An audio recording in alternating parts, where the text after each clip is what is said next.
The Riyadh Comedy Festival is an international event that's been taking place over the past 2 weeks in Saudi Arabia. Notable comedians such as Bill Burr, Kevin Hart, Dave Chappelle, Pete Davidson, and more were paid performers, while others declined on ethical grounds. Significant online debate started well before the festival, but how strongly do people really feel? And will this have any effect on the comedians going forward? I'm Rihanna Winter. And I'm Jason Acuna. And this is Unbothered by WFSU. Hello, Rihanna. Hi, Jason. So we're joined here today by our audio engineer, Evan Rossi. Evan, how are you doing? Just fine today, thanks. So guys, we're here to talk about the Riyadh Comedy Festival. It's been causing a lot of online discourse and discussion regarding whether or not these comedians should have taken the gig, whether or not we should be upset that they took the gig. So what do you guys think about this? Well, this is the latest in a series of attempts, if you're to be cynical about it, to whitewash the image of the Kingdom of Saudi Arabia. They've done everything from auto races to golf tournaments to the World Wrestling Federation making several shows there. And this is all under the same office and the same cultural minister in Saudi. This is all kind of one large thrust to put a cheery face on the kingdom. Absolutely. And this is, obviously amidst many reports of human rights abuses, both inside and outside of the Kingdom of Saudi Arabia by the Saudi Arabian government. And so, as you said, they've done a lot of public-facing events in order to draw positive attention to what they have going on in their country. Yeah, and we know that money has been sunk into this because it's not just comedy fans that this controversy has been talked about by, but by comedians themselves who were offered a certain amount of money and rejected it or were dropped out of the gig itself. So we know not estimates. We know for a fact that people were being offered upwards of $300,000, $400,000 to perform at this festival. If I may add something, in full disclosure, I am coming out as critical, or at the very least cynical, of this comedy festival, specifically because I was not invited to attend and perform at it.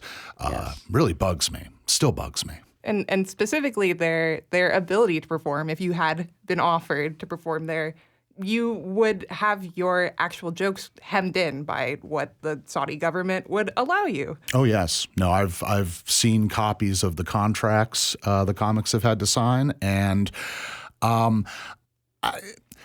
it's not that I wouldn't have been able to perform. Yeah.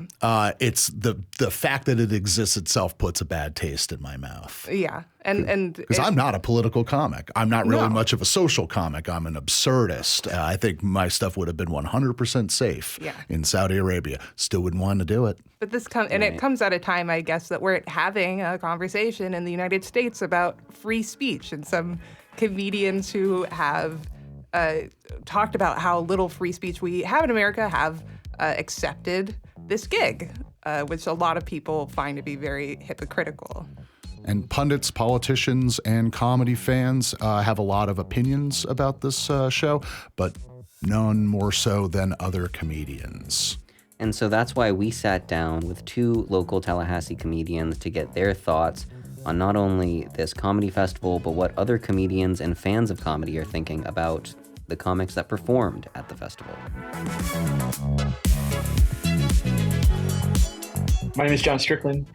I've been doing stand-up comedy in the Tallahassee, Florida area and surrounding municipalities since 2018. It's about 7 years now. My name is Ryan Mawson. I've been doing stand-up comedy for 15 years. And yeah, I have stayed an open mic comic for a reason.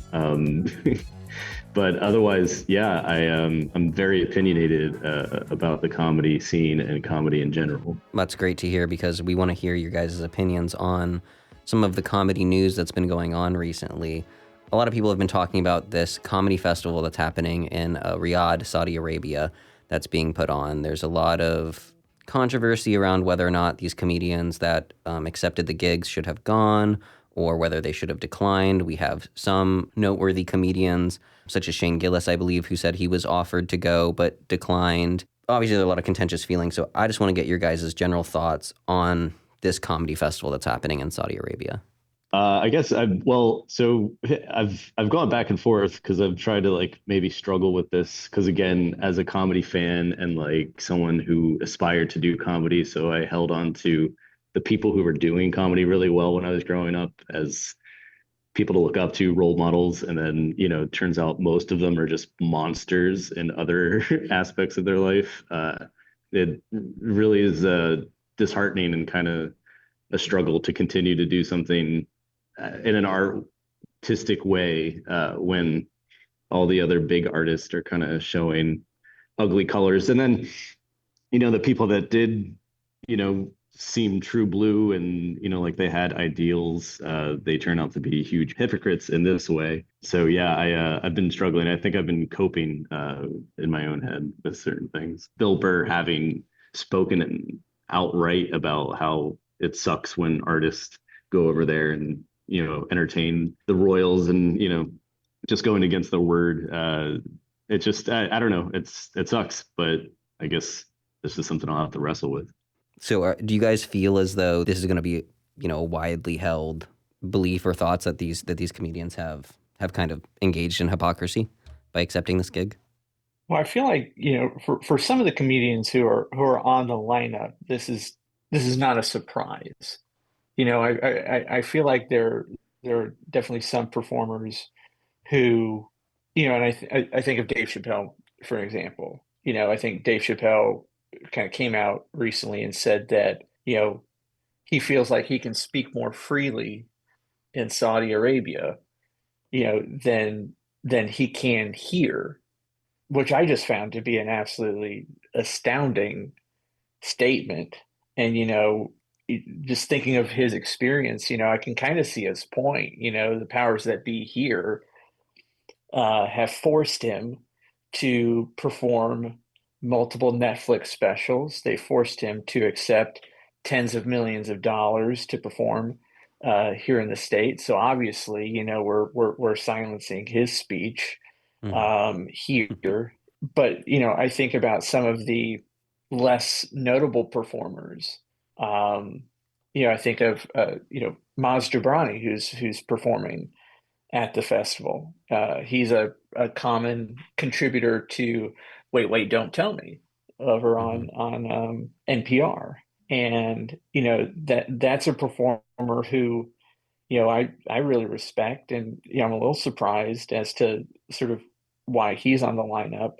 But I think there's a wide variety of different kinds of motivation here of why people are doing things. And I think of I think one of the things that I think is important to kind of bring up is we're focusing so much on the comedian's motivation and and criticizing the comedians for performing there, but we do need to also save some space for why Saudi Arabia, the sovereign investment fund or public investment fund, wants to do this show, right? It wants to be seen as an entity that can bring in tourist dollars, that can be an attraction for everybody all over the world without recognizing the vast amount of human rights abuses that Saudi Arabia engages in regularly. And I mean, it's a very complicated issue, and something I really struggle with, is how can we be seen as performers, and not to say I'm a local stand-up comic and open micer, I'm not at the level of any of these performers, but I think we find ourselves in positions where we do have to reconcile with the people that we do business with. It's not just a free speech issue, it's a commerce issue, it's a business issue. And we have to understand that when we take shows and we take bookings, the people that we take bookings with, that we're in business together, we're collaborators, we're partners, and we have to be seen in the same light as everything that our partners are associated with. And it's hard to separate that. Yeah, dude. Again, I'm trying to cope with it, but I keep saying, especially after like millions of dollars earned as a comedian, those high level performers, they're a business at that point. They're more than just that name that I attached myself to. Maybe a decade earlier. They've grown into an entity now, and the decision on whether or not they're going to go probably wasn't just theirs. And I don't know how much I should try to soothe myself with that belief, or get more angry at the fact that they don't have any control over their word anymore now. Like they've just become a product. Yeah, and people will try to compare, I think, this comedy event or being hired to do this to possibly being hired by another state. But comedians all the time are doing corporate gigs, and in those gigs, a lot of time you can't just say whatever you want. A lot of the times, the company might say, "Hey, can you stay away from some of the more controversial topics?" Which you could compare to what Saudi Arabia is doing.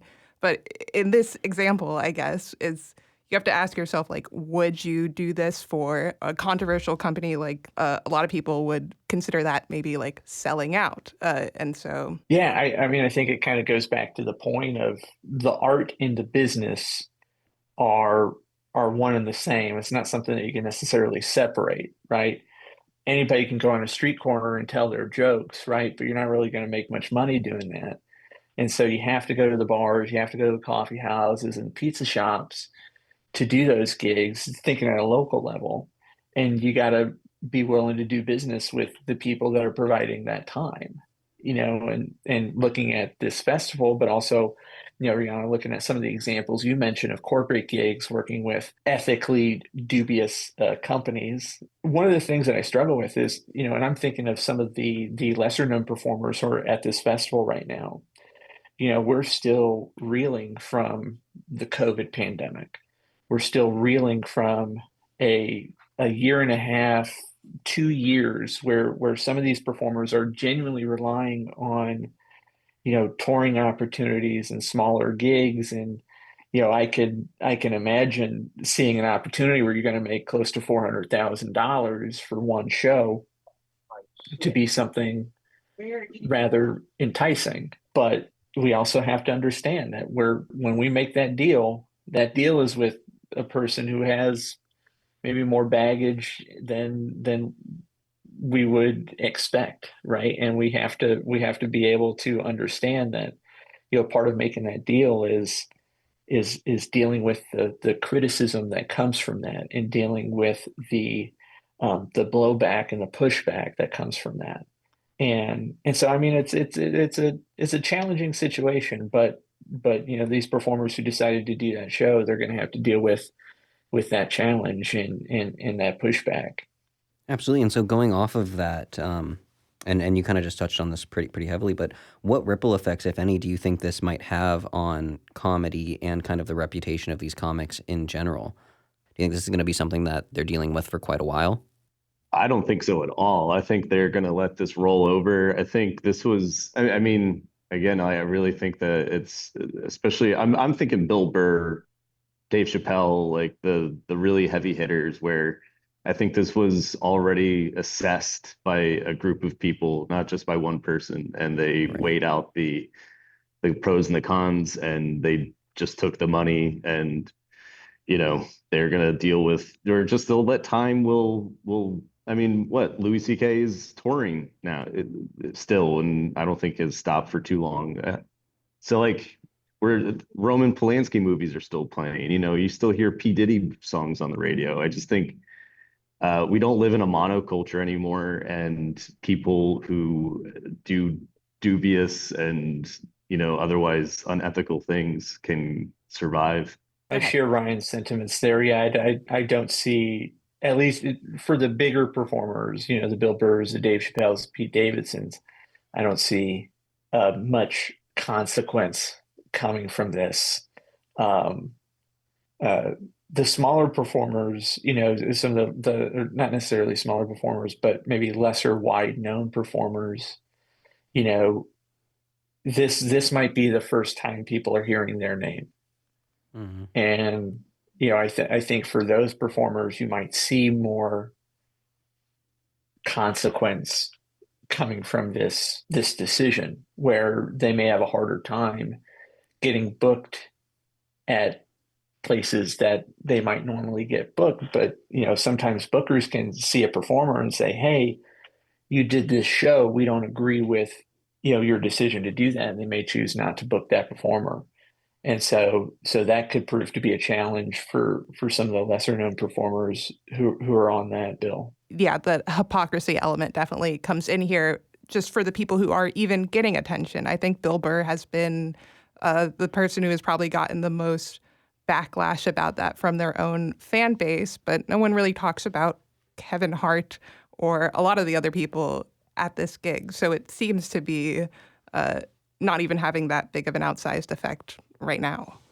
I think, Bill Burr has the red light, or just he said something outright about it. I think it was in 2011, and that clip just keeps going around where he trashes Beyonce. And even if he came out and apologized to Beyonce right now, it just kind of sucks, because you as a fan, you listen to his words and you're not feeling the weight or the impact that they once had because of the hypocrisy of it all. But I don't know. Speaking of the future, I think that also maybe they just took this opportunity because they see that comedy, or the entertainment business as we see it, is completely changing, and they just might be like, grab it while they can. Again, doesn't really excuse anything, but yeah. The comedy festival ends this week, so we'll see what happens following it. But John and Ryan, thank you so much for taking the time to speak with us. We really value your opinion on this comedy festival, and we had a great time speaking with you. Awesome. Thank you. Appreciate y'all. Thanks. Thank you.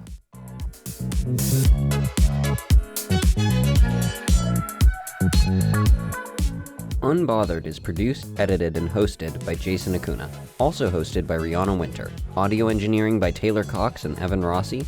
Executive producers Regan McCarthy and Lynn Hatter. And brought to you by WFSU Public Media.